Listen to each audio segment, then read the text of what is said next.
प्रिय विद्यार्थियों, पूर्व व्याख्यान में हमने स्नातकोत्तर पूर्वार्ध संस्कृत के प्रथम प्रश्न पत्र वैदिक वाङ्मय का अध्ययन करते हुए ऋग्वेद के प्रथम मंडल के 12वें सूक्त अग्नि सूक्त के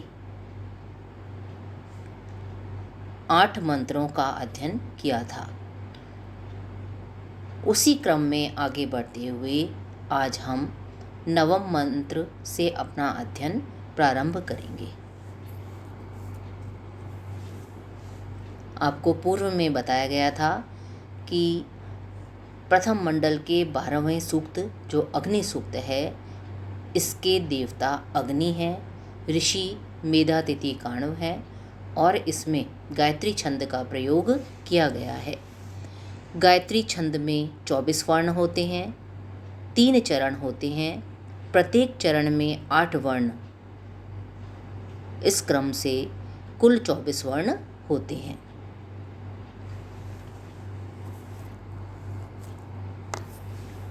नवम ऋचा देखिए क्या कहते हैं इसमें ऋषि। यो अग्निम देववीतये हविष्यमान आविवासति तस्मै पावक मृडय। ऋषि कहते हैं, पावक हे पवित्र करता अग्नि, समस्त तत्वों को पवित्र करने का सामर्थ्य रखने वाले, समस्त तत्वों को पवित्र करने वाले अग्नि देवता, यह जो हविष्यमान हवि से युक्त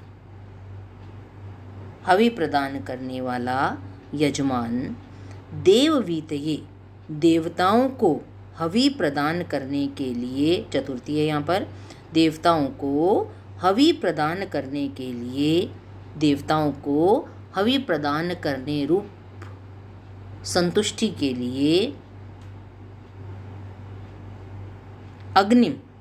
अग्नि देवता की आविवासति सम्यक रूप से परिचर्या करता है, सेवा करता है, तस्मई उसके लिए मृडय सुख प्रदान करो। ऋषि मेधातिथि कहते हैं कि अग्नि देवता को संबोधित करते हुए कहते हैं कि हे पवित्र कर्ता अग्नि, हे पवित्र स्वरूप वाले अग्नि देवता, यह हविष्यमान जो हवि से संपन्न यजमान, हवि प्रदान करने में पटु यजमान, देववीतये देवताओं को हवि प्रदान करने के द्वारा संतुष्ट करने हेतु अग्निम तुझ अग्नि की आविवासति सम्यक रूप से परिचर्या करता है, सम्यक रूप से सेवा करता है, तस्मई उस यजमान को मृडय सुखी करो, उसका कल्याण करो, उसे समस्त प्रकार का सुख प्रदान करो। 10वां मंत्र देखिए। स नः पावक दिदिवः अग्ने देवान इह आवह उप यज्ञम हविश्च न। देखिए अन्वय अनुसार समझिए। स वह पावक पवित्र करता या पावन स्वरूप वाला, दिदिवः दैदीप्यमान स्वरूप वाला, अग्ने हे अग्निदेव। स यानी वह, अर्थात उपर्युक्त जो गुण बताए गए हैं, उपर्युक्त जो स्वरूप बताया गया है, उस प्रकार का पावक पवित्र करता, समस्त पदार्थों और प्राणियों को पवित्र करने वाला, दिदिवः दैदीप्यमान स्वरूप वाला, अग्ने हे अग्निदेव, नः हमारे यज्ञ को, नः हवि और हमारी हवि, उप के समीप, देवान संबंधित देवताओं को, यह इस यज्ञ मंडप में आवह ले आओ। यहाँ ऋषि मेधातिथि अग्नि देवता को संबोधित करते हुए कहते हैं कि स उपर्युक्त गुणों से युक्त वह पावक पवित्र करता, दिदिवः दैदीप्यमान स्वरूप वाले, अग्ने हे अग्नि देवता, नः यज्ञम हमारे यज्ञ के, च और नः हवि और हमारी हवि के, उप समीप, देवान संबंधित देवताओं को स्तुति किए जाते हुए देवताओं को, स्तूयमान देवताओं को यह इस यज्ञशाला में, इस यज्ञ मंडप में आवह ले आओ। अर्थात संबंधित देवताओं को हमारे द्वारा जो हवियाँ प्रदान की गई हैं उन हवियों को संबंधित देवताओं तक पहुँचाओ और देवताओं के अनुग्रह को प्रतिफल के रूप में हमारे पास ले आओ। आप दैत्य कर्म करने वाले हैं, इसलिए यह कार्य आपको ही, हे अग्नि देवता, करना होगा। अगला मंत्र देखिए। स नः स्तवान आभर गायत्रेण नवीयसा रईम वीरवतीम इशम। अब क्या करते हैं स्तुति यहाँ पर देखिए। हे अग्नि देवता को संबोधित करते हुए ऋषि कहते हैं कि हे अग्नि देवता, नवीयसा नवीन, सद्य रचित अभी अभी रचे गए, गायत्रेण गायत्री छंद में निबद्ध इस स्तोत्र के द्वारा, स्तुति वचनों के द्वारा स्तवानहम स्तुति किए जाते हुए स वह तुम, नह हमारे लिए, रईम भौतिक धन को, वीरवतीम कल्याणकारी संतति को, इशम और उत्तम अन्न को आभर ले आओ। मेरा तिथि ऋषि अग्नि देवता को संबोधित करते हुए कहते हैं कि हमारे द्वारा यज्ञ तो संपादित किया जा रहा है, हमने देवताओं को लक्ष्य करके हवियाँ तो प्रदान कर दी हैं, अब बदले में आप क्या लेकर आएंगे हमारे लिए?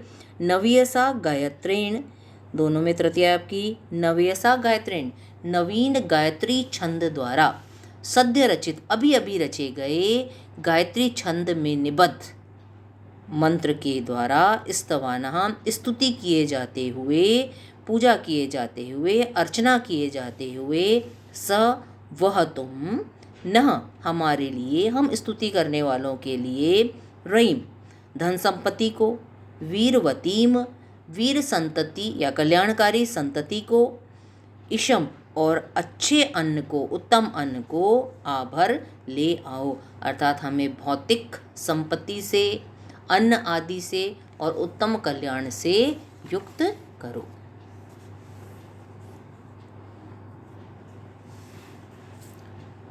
ये प्रतिफल के रूप में मांगा जा रहा है उनके द्वारा कि जो यज्ञ किया है, हमारी जिस मनोकामना को लक्ष्य करके हमने यज्ञ किया है उस मनोकामना को पूरा कीजिए। भौतिक धन संपत्ति मांगी है पहले, फिर दूसरा अच्छी संतान की कामना की गई है ताकि वंश आगे बढ़े हमारा, और तीसरी बात क्या कही गई है यहाँ पर उन्होंने कि उत्तम कोटि का अन्न प्रदान करो, ताकि हम लोग कहते हैं, जैसे हम कहते हैं हमारी लौकिक बोलचाल में बोला जाता है कि जैसा अन्न खाते हैं वैसे ही हमारी संतान होती है और हमारी मति होती है। तो यहाँ ही कह रहे हैं संतान तो आपने उत्तम प्रदान की, कल्याणकारी संतान प्रदान की, लेकिन अन्न भी उत्तम कोटि का दीजिए जिसका भक्षण करके, जिसका सेवन करके हमारी जो संतान है वे आगे भी उत्तम विचारों से युक्त हो, उत्तम कर्म करने वाली बने।